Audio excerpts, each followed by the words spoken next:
Subscribe the channel for latest updates. Press the bell icon. Get ready for the dictation at the count of 3, 2, 1, start. By no means. It is suggested that whenever such charge of rape is made where the victim is a child, it has to be treated as a gospel truth and the accused person has to be convicted. We have already discussed above the manner in which testimony of the prosecutrix is to be examined and analyzed in order to find out the truth therein and to ensure that deposition of the victim is trustworthy.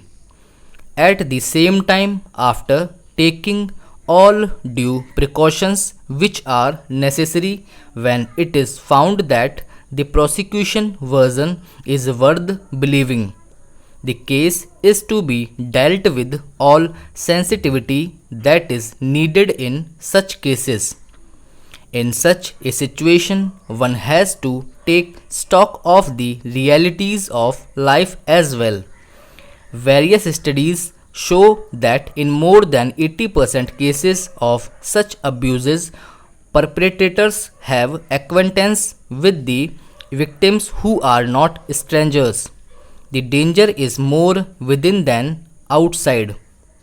Most of the time, acquaintance rapes when the culprit is a family member are not even reported for various reasons not difficult to fathom.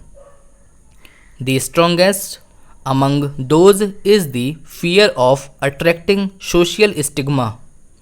Another deterring factor which many times prevent such victims of their families to lodge a complaint is that they find whole process of criminal justice system extremely intimidating coupled with absence of victim protection mechanism.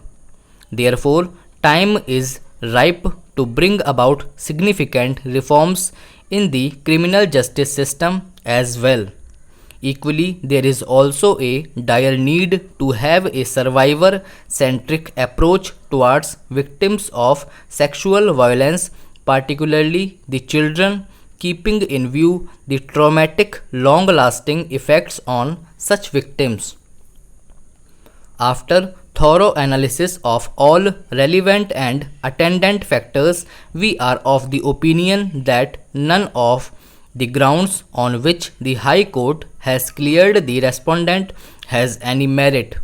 By now, it is well settled that the testimony of a victim in cases of sexual offences is vital, and unless there are compelling reasons which necessitate looking for corroboration of a statement, the courts should find no difficulty to act on the testimony of the victim of a sexual assault alone to convict the accused.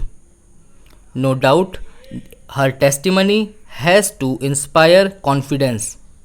Seeking corroboration to a statement before relying upon the same as a rule in such cases would literally amount to adding insult to injury. The deposition of the prosecutrix has thus to be taken as a whole.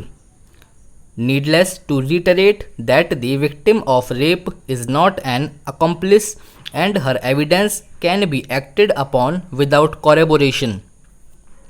She stands at a higher pedestal than an injured witness does. If the court finds it difficult to accept her version, it may seek corroboration from some evidence which lends assurance to her version. To insist on corroboration except in the rarest of rare case is to equate one who is a victim of the lust of another with an accomplice to a crime and thereby insult womanhood. It would be adding insult to injury to tell a woman that her claim of rape will not be believed unless it is corroborated in material particulars as in the case of an accomplice to a crime. Why should the evidence of the girl or the woman who complains of rape or sexual molestation be viewed with the aid of spectacles fitted with lenses tinged with doubt, disbelief, or suspicion? The plea about lack of corroboration has no substance. From the evaluation of the prosecution material discussed above, it is abundantly clear that the evidence brought on record contains positive proof, credible sequence of events, and factual truth linking the respondent with rape of the prosecutrix and had criminally intimidated her. Hence, respondent is found to be guilty for offence under sections 376 2F and 506 of IPC, since he committed rape with a minor girl aged 9 years. It is pertinent to point out at this stage that at the time of deposition of the prosecutrix in the court, the trial court had an opportunity to see her demeanor.